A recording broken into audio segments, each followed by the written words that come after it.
दण्डवतुः वसुदेवसुतं देवं कंसचाणूरमर्दनं देवकी परमानन्दनं श्रीकृष्णं वन्दे जगद्गुरु श्रीकृष्णं वन्दे जगद्गुरु।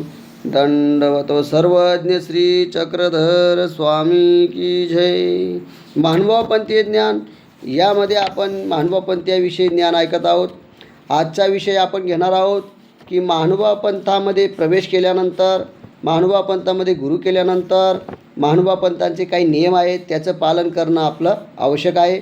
तर ते नियम कोणते कोणते आहेत ते आम्ही आमच्या प्रकारे जसं सांगता येईल तसं सांगू शकतो आहे।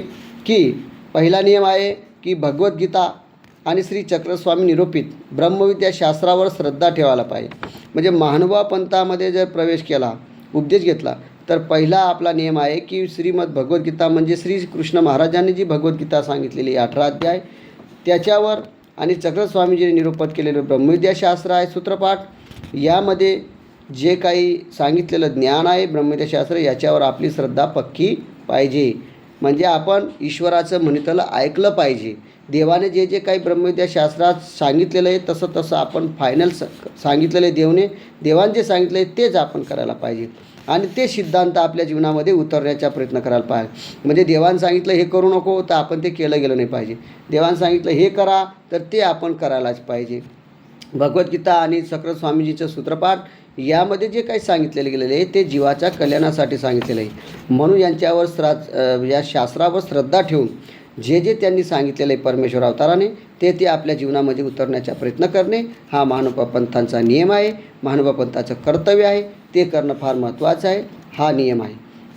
त्यानंतर जो दुसरा नियम असेल तो कोणत्याही देवी देवतांचा अनादर न करता, म्हणजे आपण जर अनन्य भक्ती करत असाल, एका परमेश्वराची भक्ती करत असाल, जर दुसरे काही देवी देवता आहेत त्या देवी देवतांचा सुद्धा अनादर करायला नको पाहिजे।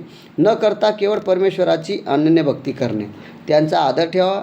जरी आपण त्यांची भक्ती करत नसाल तरी त्यांच्या मागे तुम्ही त्यांचा अनादर करू नका आणि म्हणून परमेश्वराची अनन्य भक्ती तुम्ही करा, परंतु दुसऱ्याचा अनादर करू नका, असं वागू नका। म्हणून हा सुद्धा महानुभाव पंथामध्ये स्वामींनी नियम सांगितलेला आहे की बाबा रे, दुसऱ्याचं असलं तरी म्हणून त्याचं काही वैरत्व करून घ्यावं असं करायचं नाही। त्याच्याजवळसुद्धा प्रीती असते, परंतु आपला परमेश्वराची आपण भक्ती करून घ्यायची आहे। तर अशा प्रकारे हा सुद्धा नियम आहे। म्हणून महानुभाव पंथामध्ये दुसऱ्यांचं आपण कधीही वैर करत नाही, दुसऱ्यांना कमी समजत नाही। ते परमेश्वराचे भक्त आहेत आणि आपण परमेश्वराचं ज्ञान घेऊन एका परमेश्वराची भक्ती करतो आहोत। ते त्यांच्या प्रकारे ते भक्ती करतायत, त्यांच्या प्रकारे त्यांना प्राप्ती होईल, आपल्या प्रकारे आपला परमेश्वराप्रकारे आपल्याला प्राप्ती होईल असं जाणून आपण कोणाचा अनादर करायचा नाही। हा सुद्धा महानुभाव पंथाचा नियम आहे।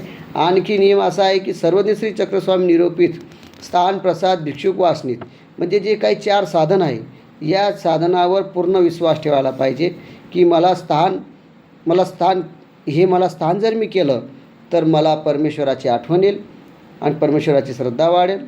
या स्थानावर सुद्धा तुमची विश्वास ठेवावा लागेल, प्रसादावर विश्वास ठेवावा लागेल। जे परमेश्वराने आपल्याला प्रसन्न होऊन दिलेला प्रसाद आहे, नखधार केशकडाप असेल ते अनेक प्रकारचे, तर ते प्रसादावर सुद्धा आपली विश्वास ठेवावा लागेल। भिक्षुकांवर विश्वास ठेवावा लागेल, जे भिक्षुक ब्रह्मविद्या शास्त्र सांगतील त्या भिक्षुकांवर सुद्धा आपल्याला विश्वास ठेवावा लागेल।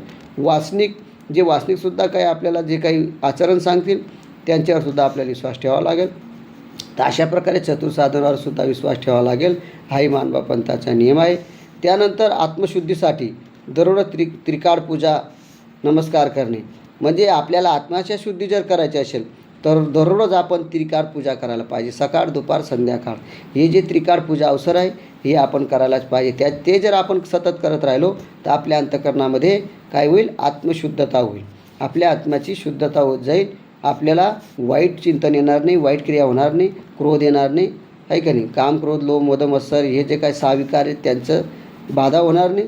म्हणून आपल्याला आत्मशुद्ध होईल, म्हणून परमेश्वराची त्रिकाळ पूजा अवसर आपल्या अंतःकरणापूर्वक करायला पाहिजे। नमस्कार करणे म्हणजे परमेश्वराचे जे काही चतुर्साधन आहेत त्यांच्या ठिकाणी नमस्कार करायला पाहिजे। आणखी कोणता नियम आहे तर सप्तव्यसनाचा त्याग करणे, म्हणजे मांस भक्षण करू नये, मद्य म्हणजे दारू पिऊ नये, जुवा खेळू नये, हिंसा करू नये, वेश्यागमन करू नये, परस्त्रीगमन व चोरी वगैरे या ज्या गोष्टी आहेत सप्तव्यसन, हे सर्वांचा त्याग करायला पाहिजे। हा महानुभाव पंथाचा नियम आहे। त्यानंतर मन वाणी व शरीराने कोणत्याही प्राण्याला दुखू नये.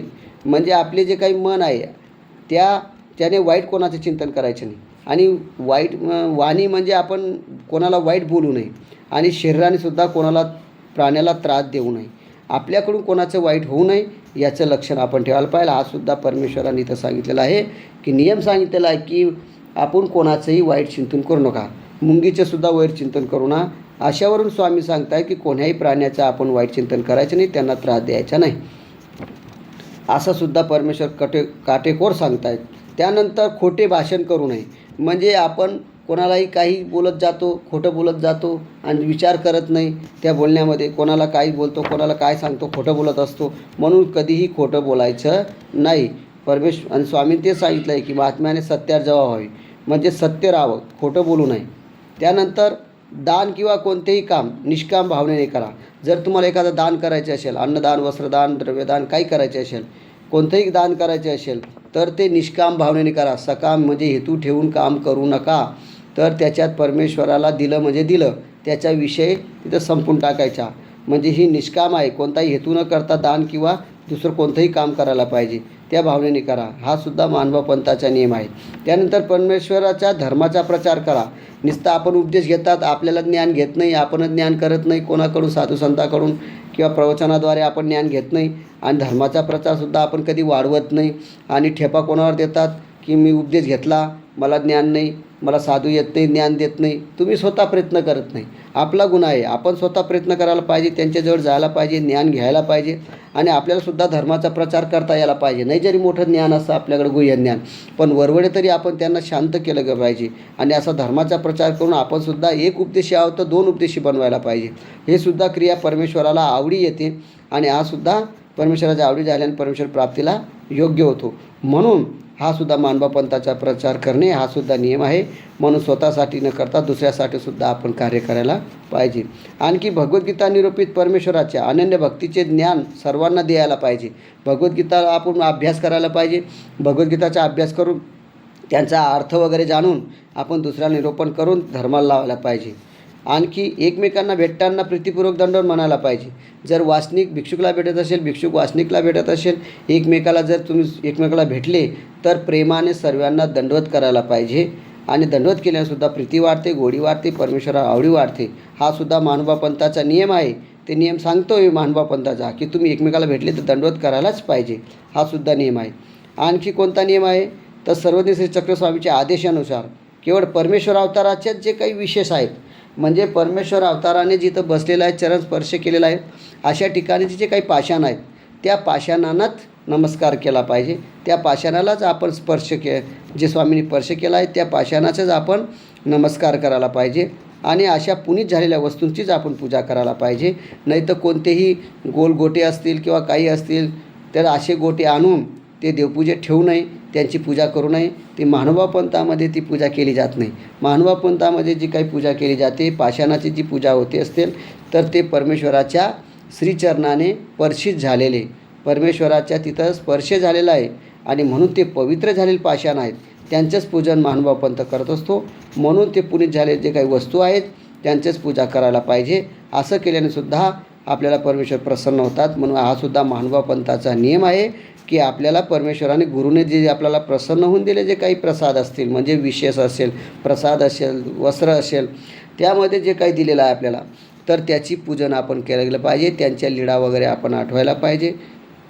आणि त्या लीळा आठवून आपल्याला दुःख करायला पाहिजे की परमेश्वर असे बसले होते, भक्तजन असे बसलेले होते, भक्तजनांना देवाने लीळा केल्या त्यांच्याजवळ, आणि लीळा केल्यानंतर त्यांचे दुःख नाश केलं, संकट नाश केलं आणि त्यांना ज्ञान देऊनसुद्धा उद्धरणाचं कार्य केलेलं आहे. तर अशा प्रकारे परमेश्वर मलाही मिळावा, परमेश्वर मलाही भेटावा असे आपण दुःख करून त्या विशेषाद्वारे लीळा आठवून आपण दुःख करायला पाहिजे. म्हणून परमेश्वराने महानुभाव पंथामध्ये हे नियम सांगितलेले आहेत की आपण जो विशेष आहे त्या विशेषाची आठवण, त्या स्थानाची आठवण होणार, त्या स्थानावरून परमेश्वराची आपल्याला आठवण होणार आणि तो काही माध्यम आहे ते परमेश्वराकडे जाणार. म्हणून आपण जे परमेश्वराचा विषय आहे त्याचंच पूजन आपण केलं पाहिजे. इतर जे काही पाषाणाचे, धातूचे असे पाषाणाचे गोटे असतील, धातूच्या प्रतिमा असतील, यांचं पूजन मानवा पंथामध्ये करत नाही किंवा फोटोपूजा वगैरे अशा गोष्टी करत नाही. तर परमेश्वरांचे गुरुने जे प्रसन्न होऊन दिलेले परमेश्वराचे जे चरणांकित झालेले जे काही विशेष आहेत त्याचंच पूजन आपण करायला पाहिजे. हा मानव पंथाचा नियम आहे आणि या पंथाचं नियम काटेकोर जो पालन करेल त्यालाच परमेश्वराची आवडी निर्माण होईल, त्यालाच परमेश्वर प्राप्त होईल आणि त्याच्यामुळं आपण घाबरायचं नाही, तर परमेश्वर प्राप्त करून घ्यायचं. अशा प्रकारे मानव पंथ ज्ञानमध्ये आपण हे ऐकलेलं आहे. पुढचं ज्ञान आपण पुढच्या भागामध्ये घेऊ. दंडवत हो सर्वज्ञ श्री चक्रधर स्वामी की जय.